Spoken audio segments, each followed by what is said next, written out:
Welcome to the Pivot PRN podcast. I'm your host, Cecilia. And I'm your co-host, Connie Betz. We are both nurses who dare to dream beyond the bedside, and we're ready to share our experiences and those of others who have found themselves at a crossroads in their careers. Every month, we'll bring you authentic conversations filled with practical tips and wisdom to help you better navigate the twists and turns of a scary career transition. So, if you're ready to make a change, you're in the right place. It's time to take control of your life, PRN style. Ready for your pivot? Let's do this. Welcome to another episode of the Pivot PRN podcast. I'm Connie Betz. I am Cecilia Amato. We are talking about Cecilia today. So we figured the first few episodes will be introductory, just getting to know us as co-hosts. And today is going to be about Cecilia. I don't know, should we just go right into it, or do you want to you can talk about the lovely space that we're in? Oh, yes. I love the space that we're in. We're filming at the Collab Space in Irvine in their teal room, which is one of their focus rooms. And we're here for free, kind of graciously, because we belong to the Like-Minded Collective in Orange County. There's also a free virtual networking group online called Like-Minded Collective, 3,000 plus members, 30 countries. We just learned that today. Just learned that 15 minutes ago. Inball's the creator, and she's so amazing. Yesterday, she just gave me an ambassador or discount code for our podcast. Oh, that's cool. Yeah. For people who want to join the OC. Oh, that's cool. Yeah. I think I need to change the name because I made it like Rosie. It's like Rosie, capital R10.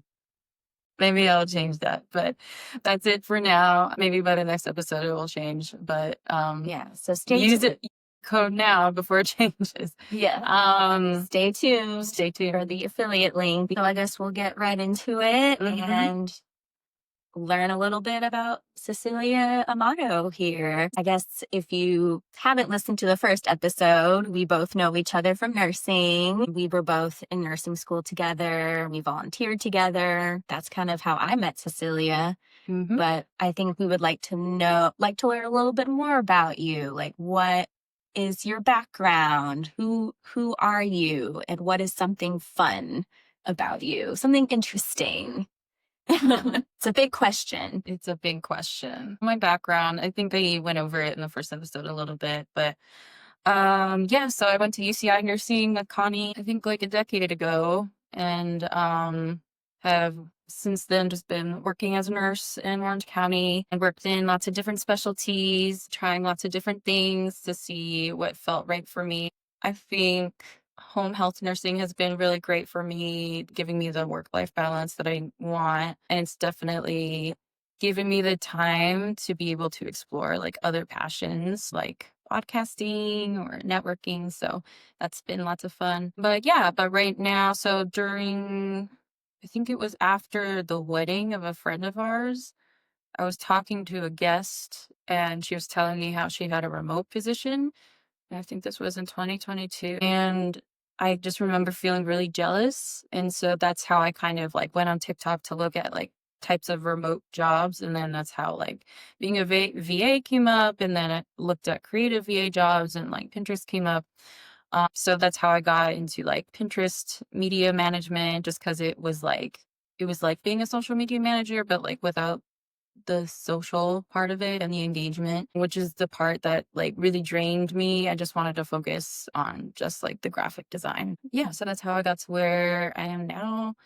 And I'm exploring a lot of different things. So, yeah, I love that. Something fun about me. I'm quite boring. I don't think I have anything fun. I mean, I guess, or just interesting. I used to be like the rave queen like several years ago. See, that's fun. Yeah. Like I went to a lot of raves. Connie went with me in some of those. I was like the rave mama for a time. EDC 4 times, and probably like, I don't know, I would be so rich right now if I didn't go to all those festivals and raves. But they were expensive. Probably wouldn't have as many tattoos, but It is what it is. But yeah, that's a fun fact about me. It's really embarrassing to look at like Facebook memories. Oh yes, those Facebook memories. It's also just like crazy to see like how different my body was back then, and like how my body now compared to now, my body like after a baby, and it's also just crazy. Like I was so confident in my body back then, and I used to wear like almost nothing back then, like close to nothing. Yeah, I mean, that's also the rave culture. That's also the rave culture. But I really miss it. I wish I was a billionaire so I could just like go all the time and not sleep in a tent and just like yeah, bring my own just glamp or bring my own private SUV. Like if I could do that, I would do that. Yeah. I feel like low key that's like the reason I got into entrepreneurship, so I could do that. And also not worry that like my work would like find pictures of me and like fire me. Yeah. That's a big concern with nursing. That's a real concern. But yeah, those times were really fun going to the music festivals with you. I kind of miss that. We were so carefree. I know. Back in the 20s, our 20s. We were in the 20s. I know we had. That was before you had a dog and I had a baby. Before I was with Brian. He's never even been to a music festival and I've been wanting to take him. Man, that's shocking. But he just like, I don't know. He's not really down. Or he's not down? Really? I mean, we almost went to Coachella one year. Oh yeah. We almost did, but then I think people dropped out and then it was really sad. And then we never tried after that. So sad. I want to go. So yeah, Pivot people, if you want to come to Coachella with me. There's a festival or music festival. There's like a festival near Lake Elsinore called Same But Different. Oh. It's cheaper and more local. So someday, maybe. One day. It's like a camping festival, but it's really small. But that was like over 5 years ago. It might be bigger now. Someday we have to like do it closer to home now. Yeah. We can't babies. We can't go to like Michigan anymore. Or we have to plan it way far ahead. Like a year ahead. Such is life now. Anyway, we digress. But I just wanted to ask, what first inspired you to make a career shift? Yeah. I feel like I've been pivoting every year to something different. I feel like that's just like an inherent part of my personality. I feel that. To be like, to feel stagnant and then to want to like keep growing and changing, and just like this inherent fear of like settling in one place or ending up like someone who like is unhappy but doing nothing about it. And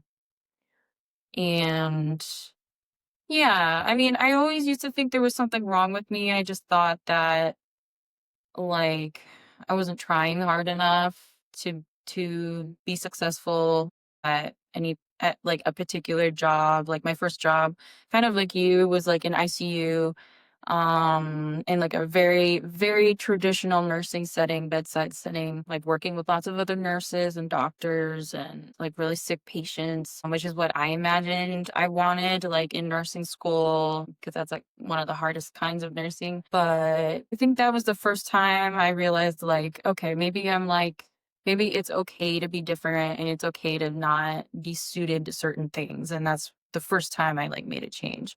And I switched up and did something super different. Like I did like chemical dependency, which is like a drug rehab basically in the hospital. So I did that at Laguna Beach and I loved that. But then I got stagnant again after like a few years because you're not really doing a lot. You know, I went from a really overstimulating environment to a really understimulating environment because I was working nights. So yeah, I also I'm like neurodiverse and I have ADHD. So it's always a really tricky thing for me to find the right kind of work that is like stimulating enough for me to like care and like focus and succeed. So that's been really tricky as well. Realizing that like I have it in me to succeed, but only in certain environments. And so just like accepting that and going with the flow. That, and also finding the positivity in that. Like I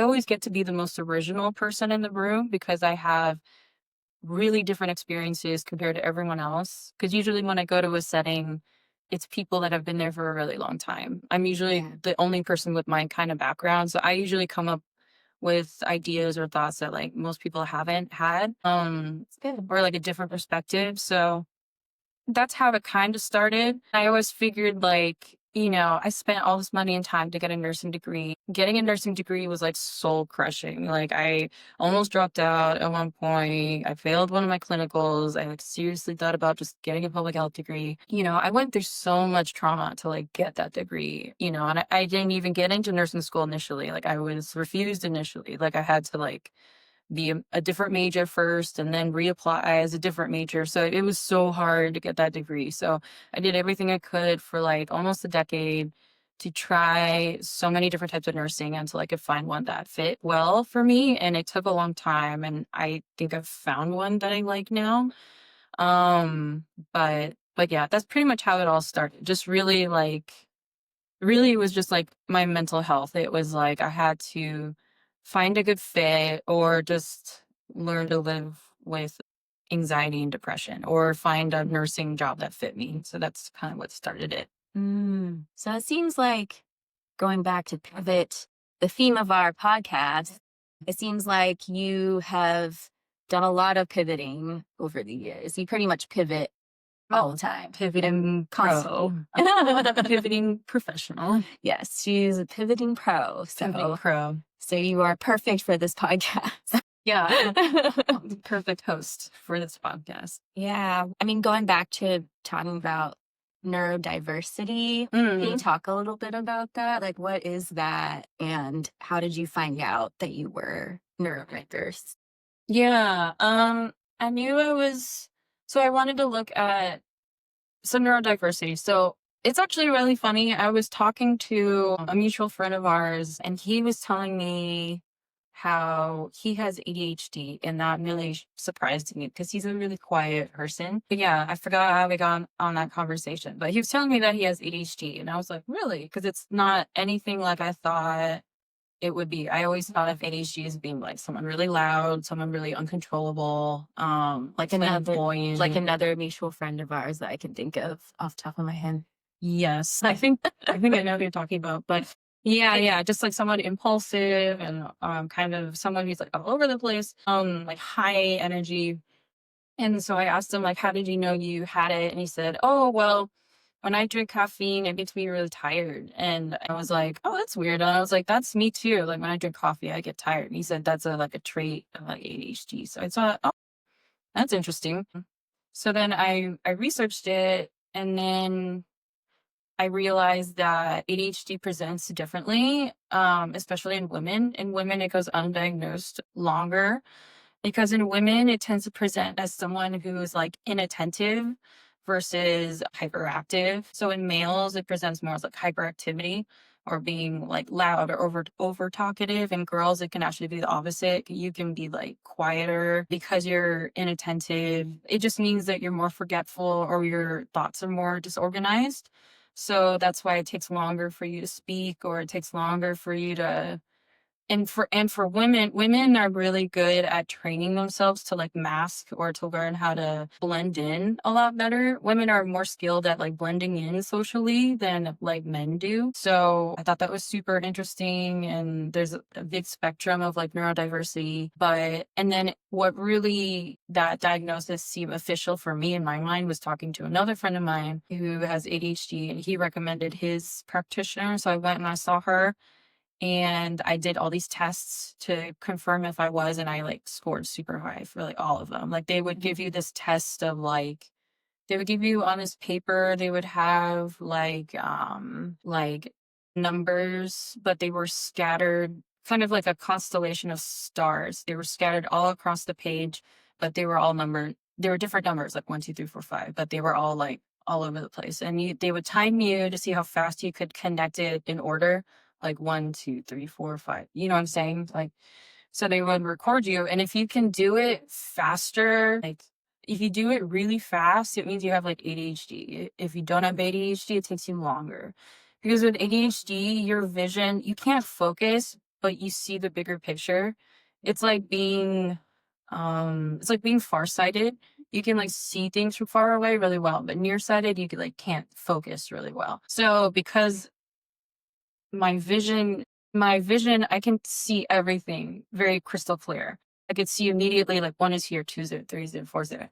Because I could be in many different places at once visually. Right. So I solved that super fast. So they were like, okay. So anyways, and then once they put me on the medication, it was like an overnight transformation. Like I felt like so energized, like up to that point, because when you have ADHD, basically there's a part of your brain that's just like asleep, essentially. Like it's like, it basically, your brain's not able to produce enough hormones to stimulate this part of your brain.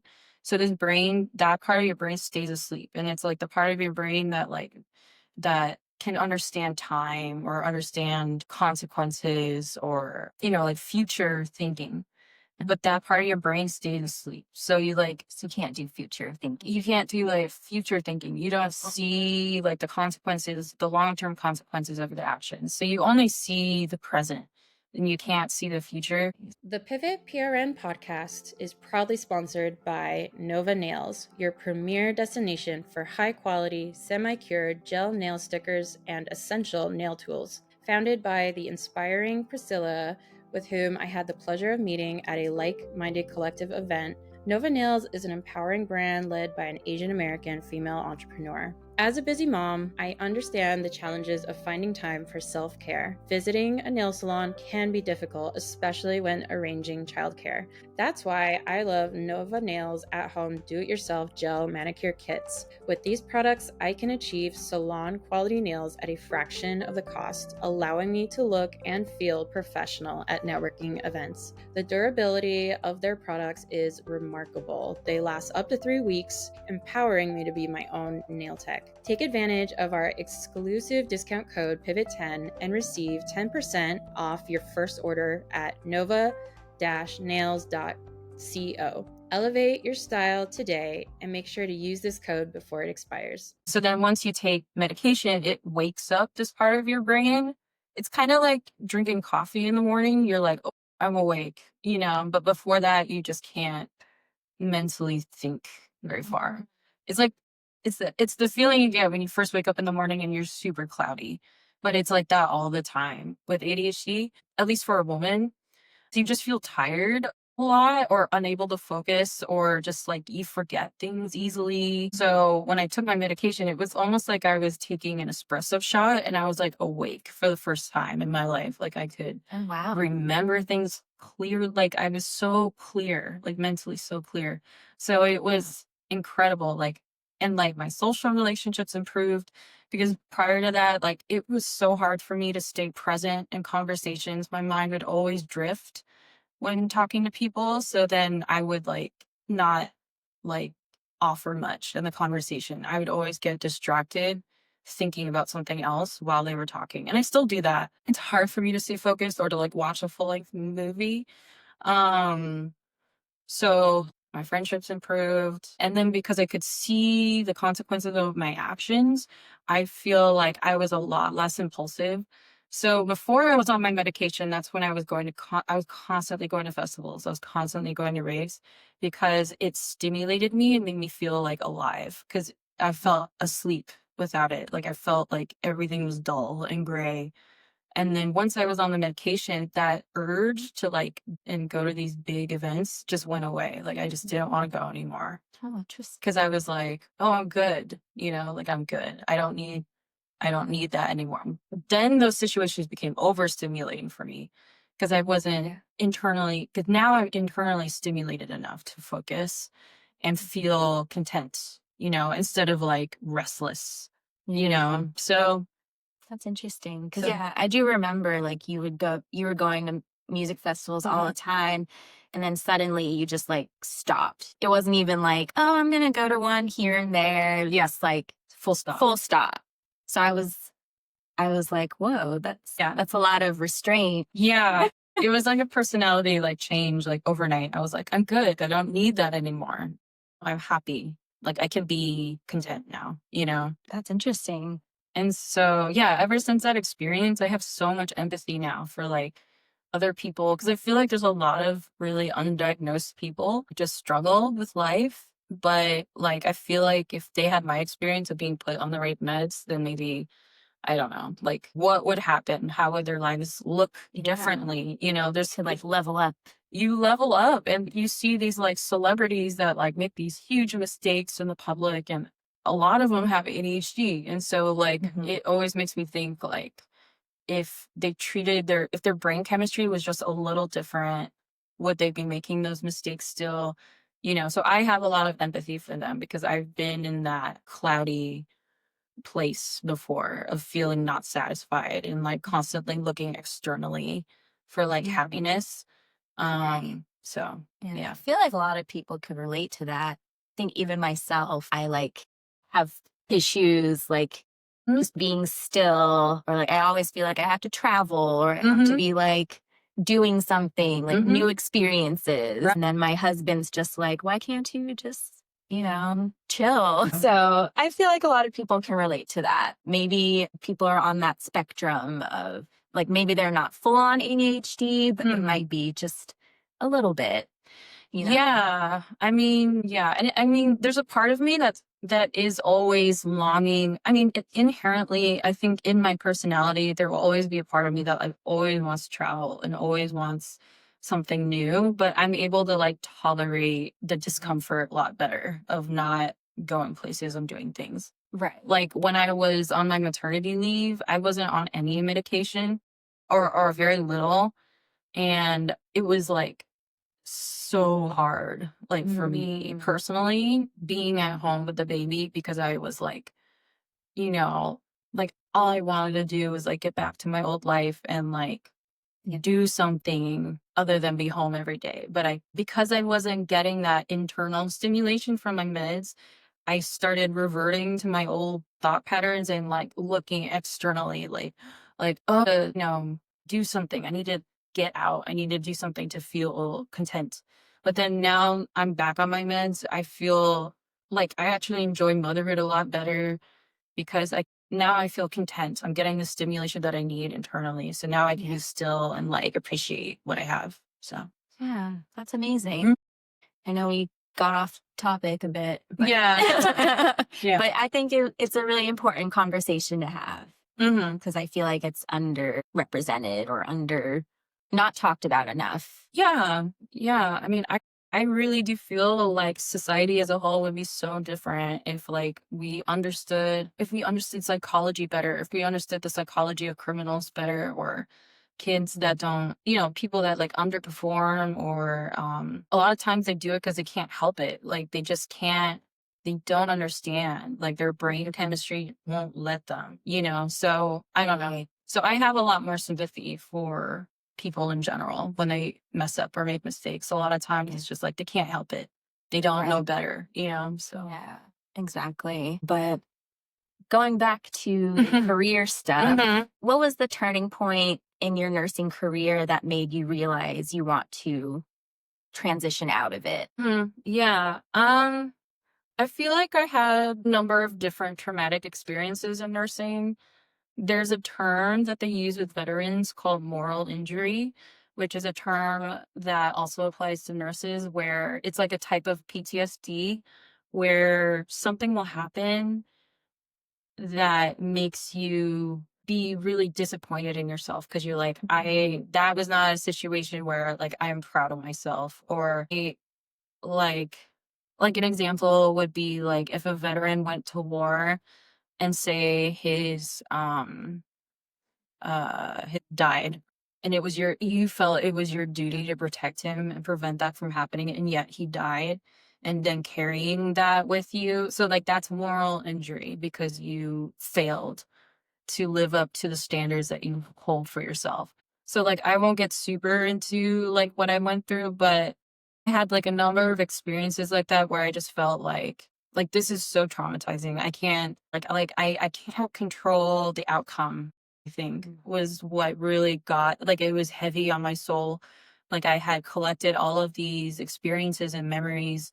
There's positive, but there was a lot of negative experiences where I felt helpless or I felt powerless or even at times I felt like unwanted in this environment like, or feeling like I didn't have the support of my peers. Like there were times when I felt like my coworkers didn't want me there, or there were times I couldn't fit into a unit. So it just felt so out of place. So I wanted to leave.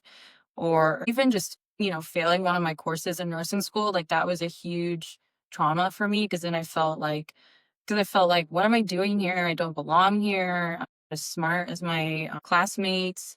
If I had probably been on medication, then I probably wouldn't have failed because like I don't know. So I was constantly never living up to my expectations of myself as a nurse. In my mind, I had this idea of like what a nurse should be on, and it was always on a pedestal, like this unattainable version of a nurse that I felt like I could never be. I was never fast enough, smart enough, well spoken enough, ambitious enough, have enough leadership quality. Like, cause sometimes you go to school with people who are in your mind or eyes are like perfect and you try so hard to be like them, but it's like not possible because you're not them. So it's just exhausting living like you feel like you're a disappointment. And I was just so tired of feeling that way and feeling like I had like nowhere to go and feeling like I'm stuck and I'm not growing. So I think that was like the turning point for me. I think I had like a few experiences that I won't get into, but that was like the turning point for me where I was just like, I can't do this anymore. Like, this is not worth it to me. Like, I could continue, but I was like, this is not worth it for me. I'm not really gaining anything out of this. I'm just continuing, like it's just a pattern at this point. Like it's just this continual cycle of like toxicity and negativity, and it's not getting better. So it was kind of like leaving a toxic relationship in a sense. There came a point where I was like, I can't ignore this anymore. Like I need to leave and do something different, because it's already been a decade and I'm still like longing for, because I still had other dreams and other aspirations, and I thought that they would like die or go away with time, and I would eventually like learn to love nursing more, but that like never happened. So I was like, and also I just felt like I was doing such a huge disservice to patients being in a career where my heart was not fully in it. And I just felt like people can feel that or sense that. And it's easy to talk yourself to stay in nursing because you're like, nursing is so understaffed, or like they're so desperate for nurses. So you stay and you stay for a really long time. And yet you still don't feel any happier. You don't feel any more appreciated. And then you go on and you see other nurses leaving bedside and doing other things. And you're like, oh, you know what? Like it wasn't the end of the world that they left. Like they're fine, like the world didn't end. There's new nurses coming into nursing every day, people that really want to do it and are made for it, and you do in nursing, you meet people that, like they're meant to do this. They're so good at this. It comes so naturally to them. And so that's a turning point as well, realizing like, wow, I'm not this person. This person like lives the things that I find toxic and that I find hard on my soul, they like thrive under and live for. So I think that was like a turning point for me. It like occurred over time, but it just comes with maturity and age. I think when you're young, you just doubt yourself a lot. You think, what do I know? I'm just stupid. I'm young. What do I know? You just have to keep pushing. And then as you get older, you realize like, you should have listened to yourself in the beginning. You should have trusted your instincts in the beginning. So. Right. Yeah. And it's hard to leave because there's the financial stability aspect too. And also just how nursing is viewed in the public eye. Like people love nurses. They're like the most trusted profession. Right. And yeah. it's like hard to leave because you want people to admire you. Like your parents to love you. Right. Your parents. Yeah. You have the pressures of people around you who want you to be in that role because they want to be proud of you and brag about you to their friends or whatever. Yeah. So, I mean, I feel like there's people that get into nursing because of mommy issues or daddy issues, just because we want that approval and we want that esteem. So yeah. Right. I can definitely relate to a lot of what you were saying. And so I guess during this transition period, what has been the most challenging part of like starting your own business? The hardest part is like there's really no one in my family has done this really, or like, so I'm the one stepping out, I'm doing something different. And it's something that like all the people I used to look to for validation are no longer giving me validation because I'm like going in this direction. And so that part has been really hard. Like my mom, it's hard when your parents don't believe in you. Like my mom doesn't, because she doesn't see it the same way I do. In my mind, I'm like, this will pay off. This is an investment that will lead to somewhere better. Whereas in her mind, she doesn't see it that way. Because we live in different times now, like I'm able to do what maybe she couldn't have done or her mother couldn't have done. So I think the older generation at people like me sometimes, and they feel like maybe jealous or they feel bitter because they surrendered a lot of their dreams or aspirations to fulfill their duties that was expected of them at that time. And it's different now because like more and more women are choosing not to have children or to get married and that kind of thing. Whereas back then it was different. Like now that I have a baby, I totally understand now why it would be so easy to just give up and just do what is safe, I guess. But yeah, I think just not having the support of my parents or just not having the support of like the general public, I feel like think entrepreneurship is still not, people give it the side eye. I think people don't trust it. They're cautious of it because everyone thinks of like that one random relative that like changed their careers a bunch of times and couldn't settle. And I feel like people always use some example of some person that didn't succeed and how like they're an embarrassment or something. So, but people don't necessarily see the positive side of that either. So I don't know. So there's that fear. It's the loss of the validation and the loss of the certainty that is really hard.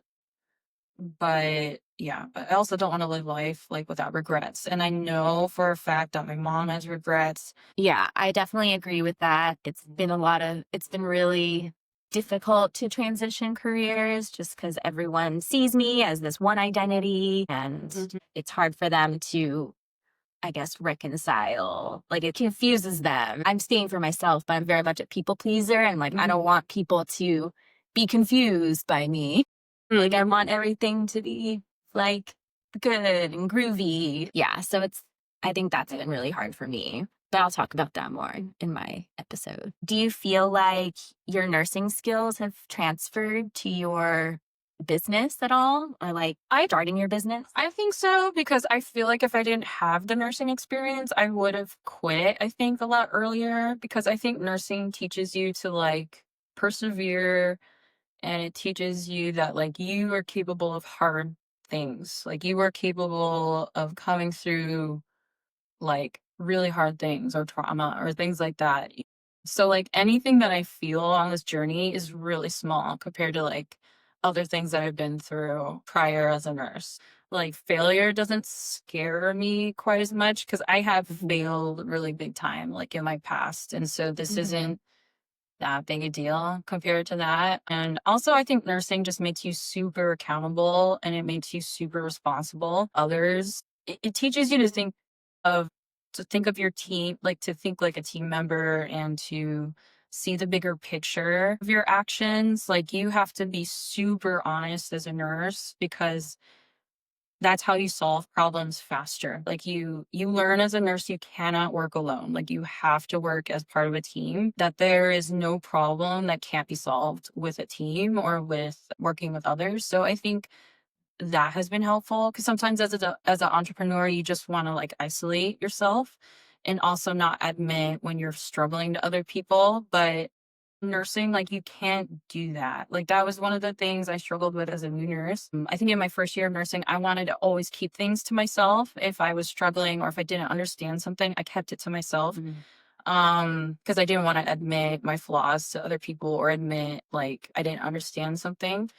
And that really slowed my growth as a nurse. And it also created a lot of like mistrust between like me and other nurses because like I was unwilling to say if I struggled, if I didn't understand something. So I'm like way more accountable now, and I'm way better at communication in general. I'm way better at saying like fixing problems early instead of like letting them get big, you know? So Yeah. that has helped a lot.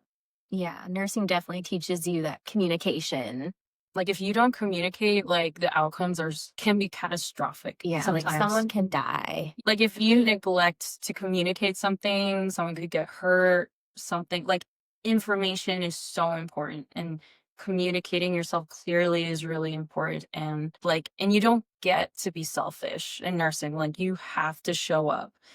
The Pivot PRN podcast is brought to you by Like Minded Collective, where friendship comes first and business comes second. If you live near Orange County, California, you can join Like Minded Collective's in-person networking chapter, Like Minded OC. So, Connie, why do you love LMC? Okay, so first of all, Inbal Claudio, the founder, is such an amazing connector of women and businesses. The women you meet at LMC are powerhouses, very down to earth, easy to talk to, approachable, and even as a new business owner myself, they meet me where I'm at, and everyone is just so supportive of each other, and the vibes are amazing. And if you are part of Like Minded OC, you have access to a lot of events like wellness walks, coffee and conversations, business events with workshops, hot seat coaching. If you are a local to Orange County, you can use the same discount code PIVOT10 to get 10% off your business and collab event ticket, which is their once a month event, which has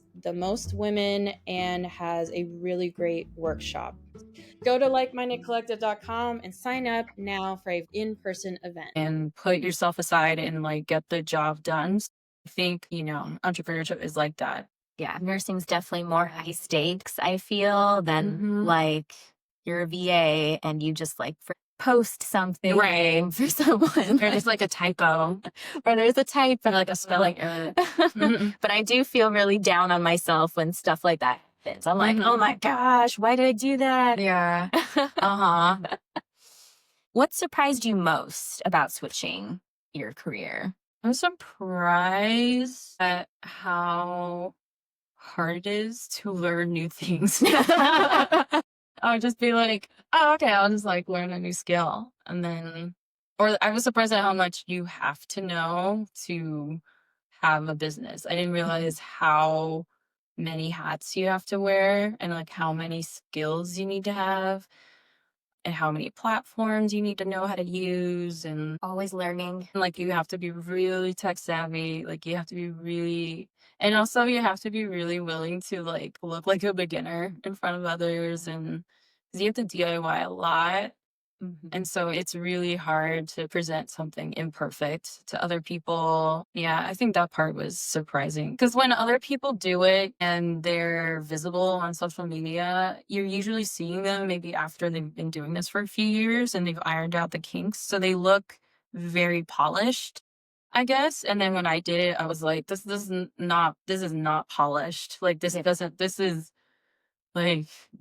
ugly. Like this whole, you know, like my website was like everything was DIY in the beginning, and I was like, oh my god, like how you know. So that's when I really realized, like, yeah, I mean some people do everything DIY, but I realized like I would need help. So that's, and I was also really surprised how much I found networking to be useful. I thought it was like kind of an optional thing that like you don't really need, but now that I've added in networking, it's like indispensable. Like I don't know what I'd do without it, you know. So Yeah, I agree. I feel like in nursing, I think networking was optional when you were a nurse. yeah, totally optional. Like you don't, I mean, unless you want like a referral to get into a hospital or something. Like unless you want to be like a nursing director or like, you know, be in leadership or be a manager. But yeah, to be a bedside nurse, you don't need to network. right.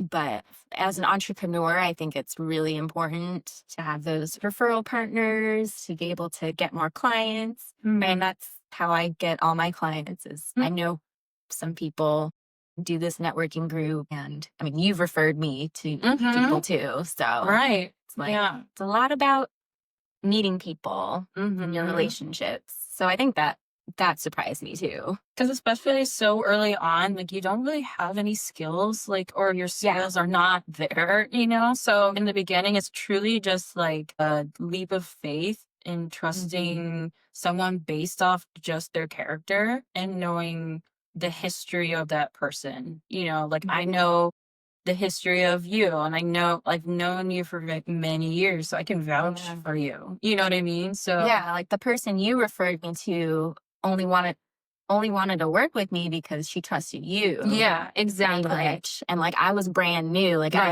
had never 100%. done anything before. Yeah. But people want to work with people they trust or people they know. Look, because I feel like it's not enough anymore to have just like a perfect resume. Like you could still be a psycho, you know? So it's really important. Like even at my job, like I hired someone at my job and they ended up ghosting, but they had this amazing resume and it was so shocking. So and anyone can lie on their resume too. So I think that's why old school methods of getting jobs are in fashion again, because you just can't trust what you see online. You know? Yeah. Whereas personally vouching for someone is like so valuable. Like that's priceless. So kind of wrapping up our lovely conversation. So what advice would you give to someone who is feeling stuck in their current career and they're not unsure of what's next? Yeah. I would find someone to talk to early on.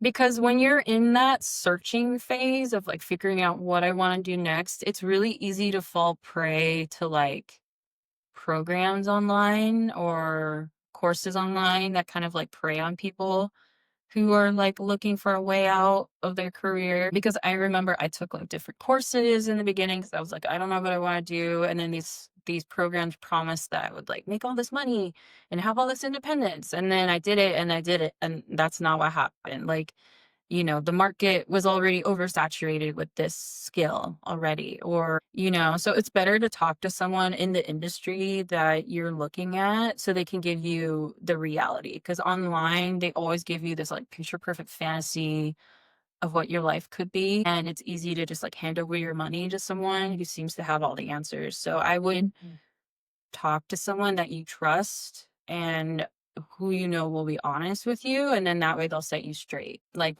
for example, whenever anyone asks me about nursing or asks me about like being in a PhD program, which I did once, I just give them the honest answer. I give them the pros and the cons, because people deserve to know the ugly truth of whatever path they're going to take. Because with nursing, I had no idea really what I was getting into. Like no one really told me how hard it was going to be. And like, you know, you just see this like fantasy. And when you go to schools and you go to like orientation or you do a school tour, like they always paint this beautiful picture of like your life once you become a nurse, or like, you know, like how happy you'll be and all the things that you'll have. But no one tells you honestly what everything comes at a price, and no one is honest about the true cost. So it's important to find someone that is honest and will also tell you how to filter out different voices and what options. Because in the beginning, the hardest part of getting started is there's so many options before you. How do you make There's so many choices you have to make, like what website domain do I start my website on, or like what CRM should I use? Like all these decisions can lead to paralysis. So honestly, so like that's why I worked with Caitlin, because she was able to filter the choices for me and tell me, do this, you know, I've tried this and it worked. Don't do this. This won't work for you. Like that worked 5 years ago. Don't do that anymore, or things like that. So Yeah. We're talking about Caitlin Durning from Meraki Media Management. Yes. Coaching. I also work with her doing social media management. She's amazing. Sorry, there's something I was going to say. Oh, yeah. About how you talk about the ugly truth with people about nursing. It makes me think of this like this nursing event I went to for our alma mater. And it was like a lot of people who wanted to go into nursing. And this was like toward the end of my nursing career when I was just like disillusioned or like basically like they were just like asking me like, oh, like what, like how do you like being a nurse practitioner? And I was just like, don't do it. It's so bad. Or I basically just told them the bad stuff. I didn't tell them any of the Yeah, I know. I'm pretty sure I talked someone out of going into there was someone from nursing school that came to me to ask me if they should do a PhD program at UCI for nursing, and I talked her out of it. I said, don't do it. Like, it's a waste of time. Like, don't do it. You won't make any money. Like, and you'll just hate your life. I was like, go get a master's and go literally do anything else. So, but yeah, so look to someone or ask someone who's in the industry for their honest opinion, pros and cons. That makes sense. And looking back, is there anything that you wish you would have done differently during your transition? Yes.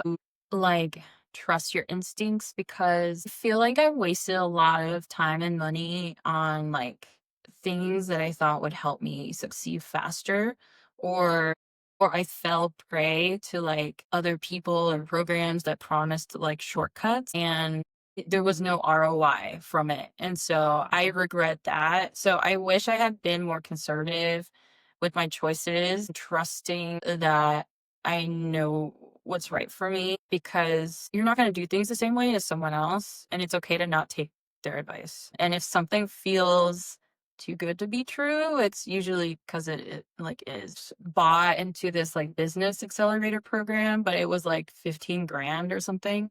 And like I was so close to taking out a loan, but it didn't work out. I'm so grateful it didn't, because I would like still be paying off that loan. Yeah, there's a lot of like predators or just like dishonest service providers or coaches willing to take your money. But I mean, they can't promise.